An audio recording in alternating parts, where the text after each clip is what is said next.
What's going on, everybody? BSG T2 Trek Fan 88 here. Yes, this is a Mavic Air 2 in front of me, and this is going to be a quick 5-minute video on why I purchased it. This is not going to be a full-fledged review. I have not played around with this drone enough yet to give it an honest opinion.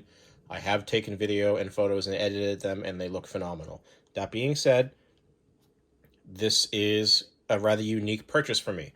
Here's why. I started flying about 4 years ago. I started out with the Phantom 3 Standard, then worked my way up to the 3 Professional, then to the Phantom 4, and then the Mavic Pro. The original Mavic Pro was purchased for two reasons. One, it was on my radar anyway to have a portable, foldable drone, but also a backup drone to the Phantom 4 in case something happened to it. And something did. It got stress cracks in Maine, much to my dismay. So the Mavic eventually became my standard drone while the Phantom 4 was sent off to DJI to get fixed.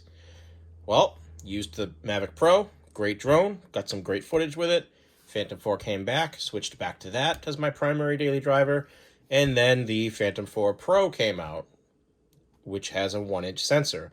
And if you are a photographer, or even if you're not, and you've used drones, period, unlike me, I shoot with an SLR and a phone and drone, going to that larger sensor size with its higher megapixel count, its light gathering capability, and overall detail that it can get versus something, I think, 70% smaller, phenomenal. But that meant that the Mavic Pro just sat in its case and never got used because, when I had the 4 and the Mavic, the picture quality was very similar. You could argue that there were some drawbacks with the Mavic with sharpness and the fact that you could focus with it, which I learned right away focusing on that drone. A lot's been improved since it came out. But anyway, it sat in its case.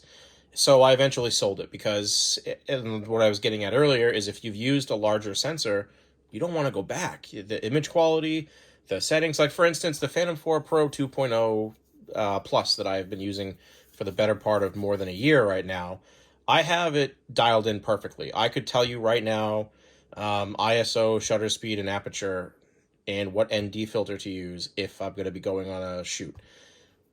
This, I have to kind of rearrange my brain a little bit because I'm now working with a 1/2-inch sensor as opposed to the full inch with the Phantom 4 Pro. But anyway, so sold the Mavic, have the Phantom 4 Pro, now I have this. Why? Why did I buy this drone when I have DJI's best mid-level or prosumer drone? Portability. Now, I know that the Mavic Pro 2 is out there. I know the Mavic Mini is out there. The Mavic Pro 2, I have no interest in. I don't need that level of drone when I have the Phantom 4 Pro. However, the Mini, again, collapsible, portable, sounded like a great idea, and I did think about it. Main reasons I didn't go with it, number one, it's smaller and lighter a lot. So living here in New England, specifically Plymouth, wind would probably kick that thing around more than I'd like. But also, it's sensor size. But okay, I was willing to let the sensor size go. I was willing to let, maybe being stuck at 2K or even 1080p go. But the fact that it only shot in JPEG and no RAW format for the photos killed me. So that got rid of that right away. The day that they announced the specs, I had no idea this was coming. I'm on some forums, I'm on some other email change. I had no idea they were releasing the Mavic Air 2. Call me, I guess, stupid or just blind, I don't know. But what impressed me about this is the fact that it has the 1-inch sensor. So what I would attune this to would be like my Phantom 4 Pro as my DSLR. This would be like a smaller mirrorless backup. Not quite up to the same image quality as the standard SLR, my daily driver, but hey, no problem using this as a backup. And that's exactly what this drone is going to be. This is going to be a tandem drone, a drone that I keep with me in the Jeep, on my way to work, on the way home, day trips, weekend trips, things that I don't want to, places that I don't want to lug the Phantom around because I know I'm not going there specifically for a drone shot. This is literally, hey, I'm driving back for the day and oh my God, look, a sunset. That's amazing.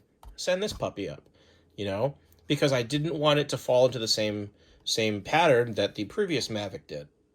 So anyway, that's pretty much in a nutshell why I purchased this drone. There will be a full review. I'm going to put it through its paces. I intend to do some tests with the Mavic and the Phantom at the same time and give that a whirl. But I just wanted to make a quick video on why I did end up purchasing this. The video and photos I've seen so far, I'll be honest, the photos look phenomenal. Like, I can really pixel peep, especially on this 5K monitor, and tell that it's from this and not the Phantom. but I'm blown away by how much detail there is from this little half-inch sensor that I can crop in on and zoom in on without losing detail. It's insane. And you do get a little spoiled. The Phantom, or any camera for that matter, that has a larger format than what you were used to is always going to be, you know, what you want to use. You don't want to go back. But again, I was willing to let some stuff go, but there were too many things that weren't in my favor. This guy changed that. So we'll see what happens. Again, not my primary, just a secondary and or, you know, day trip drone. But anyway, what are your thoughts? Are you thinking of getting one? Do you have any specific questions? Please let me know. I'll be happy to answer them for you. Tune in next week for a full-fledged review, or at least maybe another video on this. Maybe I'm not going to do a full-fledged review. Maybe I'll do like videos. Like I do actually want to do one specifically on this controller, which I find absolutely fascinating. And before I go here, I am going to point out one thing. You have a function button on the left and a button on the right here. This button changes you from video to photo mode. Okay. The function button, it's programmable. I think there's 6 different options. You can have 2 settings for it. So like a click and a double click. I have mine to put the gimbal straight down and back up, and then the double click will be the live view of the map in case I need to figure out where I am at a quick notice. However, coming from the Phantom and even the original Mavic lineup, the one critique I have about this right now, besides the fact that there's no antennas, but I guess this is tall enough that they probably have the antennas pointing up here. I'm just wondering how much your hand grip kind of messes with that. But anyway, my complaint right now is the fact that I understand this is portable. This is not a flagship drone. This is not, you know, a professional drone. But anyway, you have a very comfortable controller. The buttons are perfectly placed. However, on the bottom, these fingers do nothing. So when flying, I do not take my thumbs off the sticks because of what I usually film. I mean, obviously, if I'm filming something that's not moving, that's one thing. But if I'm filming a vessel or a vehicle of some kind, I don't want to take my fingers off, you know, to switch to photo mode. And I certainly don't want to take my whole hand off to push the button on the phone. So I kind of wish these buttons were gone and they were put not here, even though that does make sense, but put them here where the grip is, or even on the back right here, you know? And the other thing, much like with the Phantom lineup and even the Mavic, unless, prove me wrong, I don't remember that well, this is not a click. This is just, granted, it's very good, like it's very smooth. The graduation of like how I feel like I'm letting go versus not, or putting more pressure on, like that's great. The tension's great, but it's not a button. You can't click it.